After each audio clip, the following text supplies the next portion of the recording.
नमस्ते India, a warm welcome to civil aspirant YouTube channel. Recently अभी एक Indian express के अंदर एक आर्टिकल छपता है जिसके अंदर प्लान बी के बारे में जानकारी दी गई थी। इस वीडियो के अंदर मैं आपको इसी आर्टिकल के बारे में जानकारी दूंगा। इस आर्टिकल को मैं आपको डिटेल में समझाऊंगा और आप में से जो भी व्यक्ति हैं जो बार बार प्लान बी के बारे में मेरे से सवाल पूछते हैं, कई मरतबा मुझे कमेंट सेक्शन के माध्यम से, कई बार मुझे पर्सनल मैसेजिंग के माध्यम से, ईमेल के माध्यम से कई बार इसके रिगार्डिंग सवाल पूछे गए हैं। और ख़ास तौर पे ये सवाल उन विद्यार्थियों के द्वारा पूछे जाते हैं जो कि या तो फिर ग्रामीण पृष्ठभूमि से बिलोंग करते हैं या फिर मिडिल क्लास फैमिली से बिलोंग करते हैं, जिनको इस बात का हमेशा संदेह रहता है कि अगर हमारा सिलेक्शन नहीं हुआ तो बाद में हमारा फ्यूचर क्या होगा। ये आर्टिकल आपको बेहतरीन तरीके से समझाएगा। इंडियन एक्सप्रेस ने इसके अंदर काफ़ी यूपीएससी के टीचर, यूपीएससी के टॉपर, यूपीएससी के एस्पिरेंट और सिलेक्टेड कैंडिडेट के माध्यम से आपको समझाने की कोशिश की है, उनके एक्सपीरियंस के माध्यम से समझाने की कोशिश की है कि प्लान बी क्यों ज़रूरी है, क्या रोल करता है, उसके बारे में सारी जानकारी यहाँ से आपको मिल जाएगी। बिना वक्त को जाए किए हुए सबसे पहले हम आर्टिकल का जो हेडिंग है इसको पढ़ लेते हैं। ये मैं आर्टिकल आपको इसके कारण समझा रहा हूँ क्योंकि आप में से बहुत से ऐसे मेरे दोस्त हैं जो कि हिंदी को इतना आसानी से नहीं समझते, इंग्लिश को इतनी आसानी से नहीं समझते हैं और वे द इंडियन एक्सप्रेस और द हिंदू जैसे न्यूज़पेपर को अवॉइड करते हैं। तो और ख़ास तौर पे ये भी है कि जो द हिंदू पढ़ते हैं वो इंडियन एक्सप्रेस को पढ़ते नहीं है। तो जो भी अच्छे आर्टिकल छपेंगे इंडियन एक्सप्रेस या फिर द हिंदू में, उन दोनों को मैं आपके सामने लेके आऊँगा और जो अच्छे अच्छे ब्लॉग होते हैं उनको भी मैं भी आपके सामने लेके आऊँगा। अगर आपको ये मेरी सीरीज़ अच्छी लग रही है तो एक बार कमेंट जरूर करना, क्योंकि हम अभी ये न्यू इनिशिएटिव ले रहे हैं अपने चैनल के ऊपर। आपको अगर सही लगेगा तो इसको हम कंटिन्यू भी करेंगे। First of all, UPSC civil service examination dilemma of having a plan B is real से यूपीएससी एस्पिरेंट्स। यूपीएससी एस्पिरेंट कई बार पूछते हैं क्या प्लान बी का ये जो डायलेमा बना हुआ यूपीएससी की प्रिपरेशन के दौरान क्या सही है या फिर नहीं है, इसके बारे में है। खैर ये काफ़ी ज़्यादा बड़ा आर्टिकल है, इसको अगर मैं पूरा पढ़ने जाऊँगा तो आपको काफ़ी ज़्यादा टाइम भी लगेगा और जो इसका समरी है वो मैं अगर आपको समझा दूँ तो मुझे लग रहा है कि शायद इस वीडियो बनाने के मेरा जो महत्व है वो पूरा हो जाएगा। सबसे पहले the concept of the backup career options popularize as a plan B by TVF aspirant web series. सबसे पहले जो ये पॉपुलर हुआ था वो प्लान बी वाला जो ये बात, ये टीवीएफ की एक वेब सीरीज थी एस्पिरेंट, आपने भी जरूर देखी होगी, जिसके अंदर काफ़ी ज़्यादा शानदार एक्टिंग की गई है। इसके अंदर मुझे जहाँ तक पता है सेकंड जो एपिसोड था संदीप भैया वाला, उसके अंदर ये चर्चा सामने आई थी प्लान बी होना चाहिए। अगर आपका प्लान बी नहीं होता है तो आपको इन फ्यूचर काफ़ी ज़्यादा नुकसान हो सकता है। अब बात रहती है क्या प्लान बी होता क्या है, वही मैं आपको बता दूँ। प्लान बी का अर्थ यही है एक बैकअप कैरियर ऑप्शंस। आपको पता होगा कि यूपीएससी के अंदर हर साल करीब 10 लाख के आसपास फॉर्म भरे जाते हैं, 5 लाख के आसपास करीब लोग एग्जाम देते हैं और ये गणित लगभग आपको पता होगी करीब गिन चुन के करीब 900 से 800 लोग होते हैं जिनका सिलेक्शन फाइनल तौर पे होता है। और ये बात आपको भी पता है और ये बात मुझे भी पता है और सब यूपीएससी एस्पिरेंट को पता होगी कि वो जितने भी लोग तैयारी कर रहे हैं उनके सक्सेसफुल होने का परसेंटेज कितना ज़्यादा कम है, कितना चांस है कि उनका रिजल्ट फाइनल लिस्ट में आएगा या फिर नहीं आएगा। हमने चैनल के ऊपर ऐसे बहुत से टॉपरों को भी लाया है जिन्होंने कई बार 3 या 4 अटैम्प्ट तक एग्जाम दिया, उसके बाद में उनका सिलेक्शन हुआ। ऐसे लोगों के भी हमने इंटरव्यू लाए हैं जिन्होंने करीब 4-4, 5-5 बार इंटरव्यू भी दिए, फिर भी उनका सिलेक्शन नहीं हुआ। इसके कारण आपको प्लान बी होना बहुत ज़्यादा ज़रूरी है कि अगर आपका सिलेक्शन नहीं हुआ तो आपका प्लान बी क्या होगा। और एक बात कि हम जिस फैमिली या फिर जिस बैकग्राउंड से बिलोंग करते हैं वहाँ पे एक टाइम के बाद में फैमिली भी हमको पैसा देना बंद कर देती है और उस समय एक डिप्रेशन का विषय बन जाता है कि अगर हमारे पास में अभी कोई कैरियर ऑप्शंस नहीं होगा तो हमारे साथ में क्या होगा। इंटरप्शन के लिए माफ़ी चाहूँगा दोस्तों, वीडियो को आगे बढ़ाऊँ उससे पहले मैं आपको एक इंपॉर्टेंट जानकारी शेयर करना चाहूँगा। जैसा कि हमारा जो लास्ट वीडियो था उसमें मैंने आपको 9 महीने का फ्री सब्सक्रिप्शन जीतने के बारे में जानकारी दी थी और उसके अंदर भी मैंने आपको एक सवाल पूछा था और उसी श्रेणी को मैं आगे बढ़ा रहा हूँ। उसके अंदर मैंने आपको जैसा कि जानकारी दी थी, मैंने आपको बताया था कि प्रेप लेटर यूट्यूब चैनल के ऊपर फ्री में एथिक्स की एक क्लास होने वाली थी जो कि 18 तारीख को हुई थी। उस क्लास में से एक सवाल मैं आपको आज पूछ रहा हूँ और जो भी व्यक्ति इसका सबसे पहले जवाब देगा उसको 9 महीने का फ्री ऑफ कॉस्ट सब्सक्रिप्शन मिलेगा जो कि यूपीएससी के लिए होगा। प्रेप लेटर एप्लीकेशन के ऊपर आपको पढ़ने का मौका मिलेगा जो कि यूपीएससी के लिए एक काफ़ी ज़्यादा सुनहरा और काफ़ी ज़्यादा शानदार प्लेटफॉर्म है। आपको यूपीएससी के रिनाउंड फैकल्टी से पढ़ने का मौका मिल जाएगा। जो सवाल हैं वो मैं आपको भी स्क्रीन के ऊपर शो कर रहा हूँ, स्क्रीन को भी आप पॉज करके इस सवाल को पढ़कर ध्यानपूर्वक इसका जवाब दे दीजिएगा। जो भी फर्स्ट नंबर पर इसका जवाब देगा उसको मेरी तरफ से 9 महीने का फ्री सब्सक्रिप्शन दिया जाएगा। और एक बात, अगर आपका नाम नहीं आया है इसके अंदर, आप में से एक ही विनर होगा, पर आपके पास में ये मौका है, ये 9 तारीख तक चलेगा, 9 दिसंबर तक। आपको मैं हमेशा ऐसी जो फ्री क्लासेज होगी उसके बारे में जानकारी देता रहूँगा। आज शाम को फिर से एक क्लास होने वाली है जो कि दीपांशु सर के द्वारा ली जाएगी ग्लोबलाइजेशन टॉपिक के ऊपर। लिंक नीचे मिलेगी प्रेप लेटर यूट्यूब चैनल की, क्लिक कीजिए, चैनल के ऊपर जाइए, चैनल को भी आप सब्सक्राइब जरूर कीजिएगा ताकि आपको जब भी न्यू लेक्चर की अपडेट होगी वो भी आपको मिल जाएगी। इस क्लास को अटेंड कीजिएगा। नेक्स्ट वीडियो के अंदर इस क्लास से मैं आपको सवाल पुट करूंगा, उसका आपको जवाब देना है। और दोस्तों इसके रिगार्डिंग जितने भी इसके विनर होंगे उनकी सबकी घोषणा भी 9 दिसंबर को होगी। सो आप में से ये मत सोचिएगा कि विनर कोई होगा नहीं, और जो भी विनर हो रहा है उन सबको हम पर्सनली मैसेज करके बोल रहे हैं। और जिन जिन को हमने पर्सनली मैसेज किया, अगर आप इस वीडियो को फिर से देख रहे हैं तो प्लीज़ आप कमेंट जरूर करना, ताकि और भी स्टूडेंट को यकीन हो कि ये पूरा जो भी कॉन्टेस्ट हो रहा है वो बिल्कुल फेयर कंडीशन में हो रहा है। और इस कॉन्टेस्ट के पीछे मेरा सिर्फ इतना सा उद्देश्य है कि पढ़ाई के साथ में अगर आपको थोड़ा सा मोटिवेशन मिलेगा इन कॉन्टेस्ट के माध्यम से, तो पढ़ने का भी एक मज़ा आएगा। अधिक जानकारी के लिए उनके यूट्यूब चैनल को आप फॉलो कीजिएगा, साथ में उनके पर जो प्रेप लेटर एप्लीकेशन है उसकी लिंक मैं आपको नीचे दे दूंगा। इसको आप एक बार एक्सप्लोर जरूर करना, आपको कुछ ना कुछ फ्री में सीखने को जरूर मिलेगा।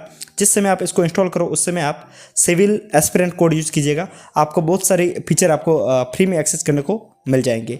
चलते हैं, वीडियो को कंटिन्यू करते हैं। कि इंडियन एक्सप्रेस है, उन्होंने काफ़ी ज़्यादा टॉपर्स के साथ में बात की।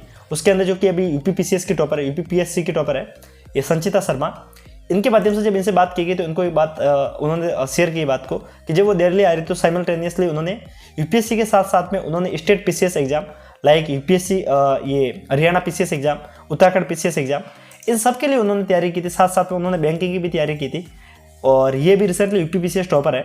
तो उन्होंने सिर्फ यही बात बताई है कि अगर उनका यूपीएससी के अंदर सिलेक्शन नहीं हुआ तो आज भी यूपीपीसीएस के टॉपर है, और ये उनके लिए एक अच्छा सा प्लान भी है। साथ में उन्होंने अनुराग आनंद जो कि बीपीएससी के रैंक 3rd पे जिनकी आई है, उन्होंने भी इसके बारे में किया कि बहुत से ऐसे टॉपर होते हैं, बहुत से ऐसे लोग होते हैं जो प्लान बी को सीरियसली नहीं लेते हैं और उनको बाद में काफ़ी ज़्यादा खामियाजा भुगतना पड़ता है। इसके अंदर एक जो बात ये भी होती है कि मेरे नज़र में ऐसे बहुत से स्टूडेंट भी हैं जो ये सोचते हैं कि मेरे लिए तो प्लान बी बनाना मुझे ज़रूरी नहीं है, क्योंकि मैं ये सोचता हूँ कि मैं फर्स्ट अटैम्प्ट के अंदर ही यूपीएससी को क्वालिफाई कर दूंगा, या फिर फाइनल अटैम्प्ट तक, जब तक यूपीएससी क्वालिफाई नहीं होगा तब तक मैं किसी और एग्जाम के बारे में सोचूंगा भी नहीं। इसके अंदर उन्होंने एक टॉपर हैं जो कि यूपीएससी के हैं, IRS हैं जो कि बैच 2019 के हैं, अंकुश कोठारे। जब उनसे बात की गई तो उन्होंने एक बात बताई कि मुझे सिर्फ और सिर्फ एक ही बात पता थी कि वे कभी भी किसी और ऑप्शंस के बारे में नहीं देखेंगे, वे सिर्फ और सिर्फ यूपीएससी के बारे में देखेंगे। लेकिन उनके पास में एक प्लान भी ऑलरेडी बना हुआ था, क्योंकि वे IIT कानपुर से थे, और उन्होंने बताया कि जब वे कैंपस के दौरान ही उनको करीब 19 लाख का पैकेज तो अलॉट हो चुका था, मतलब कि एक जॉब के तौर पे। पर खैर उन्होंने इसको लिया नहीं, क्योंकि उनका dream job UPSC civil service exam था, इसके कारण। लेकिन दोस्तों ये सबके पास में ऐसी अपॉर्चुनिटी नहीं होती हैं। अगर इन सर का अगर सिलेक्शन नहीं भी होता तो इनके पास में एक बैकअप ऑप्शन तो हमेशा रहता, क्योंकि IIT से थे। एक BA या फिर एक BSc करने वाले के पास में एक ऑप्शन, कैरियर ऑप्शन होना जरूरी है। इसके अंदर जो इंडियन एक्सप्रेस थे, एक और सर से बात की जो कि अभी रिसेंटली बाजीराम एंड रवि के अंदर एथिक्स को पढ़ाते हैं कोचिंग के अंदर। और इसके अंदर इन्होंने जब बात की तो उन्होंने बताया कि ज़्यादातर मैक्सिमम टाइम में अगर 100 स्टूडेंट अगर हम लेते हैं, 100 में से 10 से 20 स्टूडेंट ऐसे होते हैं जिनके पास में कैरियर ऑप्शंस के तौर पर बैकअप ऑप्शंस होता है। लेकिन बहुत से ऐसे स्टूडेंट होते हैं जिनके पास में बैकअप ऑप्शंस नहीं होता है। और एक दुख भी होता है कि काश के हमारे पास में शुरुआत में बैकअप ऑप्शंस होता तो उनको काफ़ी ज़्यादा फायदा हो सकता था। और कुछ एस्पिरेंट ये भी गलती करते हैं कि अगर उनका यूपीएससी के अंदर सिलेक्शन हो गया और उनको लास्ट की सर्विस अलॉट हुई, लाइक IDES या फिर कुछ ऐसे सर्विस जो कि IAS या फिर IPS नहीं है, और उनके दिमाग में सिर्फ एक ही जॉब होती है, वो है IAS या फिर IPS, और वे उस दौरान उस जॉब को लेते नहीं हैं, उसको लीव कर देते हैं और अपनी फिर से तैयारी में लग जाते हैं। नेक्स्ट अटैम्प्ट, उसके बाद में और अटैम्प्ट देते रहते हैं और उनका फाइनली सिलेक्शन नहीं होता है। और इन सर ने यही बात की कि उनकी लाइफ, उनने ऐसे बहुत से स्टूडेंट से मिले हैं जिनके साथ में बाद में उनको काफ़ी ज़्यादा रिग्रेट हुआ कि काश उन्होंने पहले से ये काम किया होता तो अच्छा रहता। इसके साथ में ही उन्होंने जब सर ने एक और बात, ये जो इंडियन एक्सप्रेस है, उन्होंने एक और टॉपर के साथ में बात की, टॉपर नहीं, जो कि अभी असिस्टेंट मैनेजर है PSB के अंदर। उन्होंने एक बात कही कि जब वे यूपीएससी के लिए तैयारी कर रहे थे तो उस दौरान उन्होंने करीब शुरुआत में यूपीएससी की किसी सेकंड चांस की तरफ नहीं देखा, सिर्फ और सिर्फ यूपीएससी की तरफ देखा। और ग्रेजुएशन के बाद ही उन्होंने करीब 2 अटैम्प्ट दे दिए, और 4th अटैम्प्ट तक, जब 4th अटैम्प्ट था तब उन्होंने यूपीएससी का प्रीलिम्स और मेंस क्वालिफाई किया।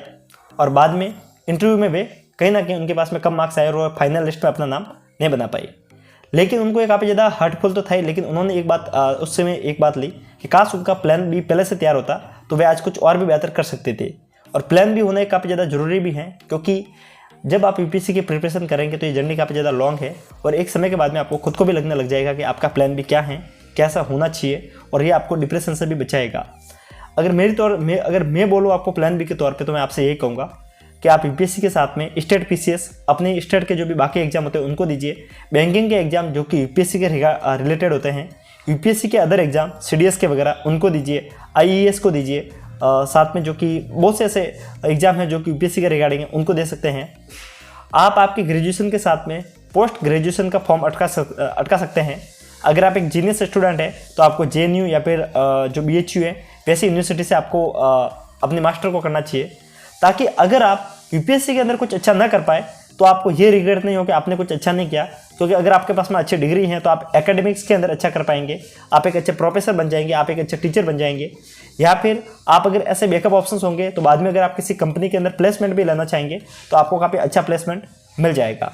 सो दोस्तों, एक बैकअप के तौर पर आपको ये बनाना चाहिए, लेकिन हमेशा एक बात याद रखना, बैकअप को एक बैकअप के तौर पर लीजिएगा। ऐसा ना हो कि प्लान भी आपका प्लान ए बन जाए और प्लान ए कहीं ना कहीं गुमराह हो जाए।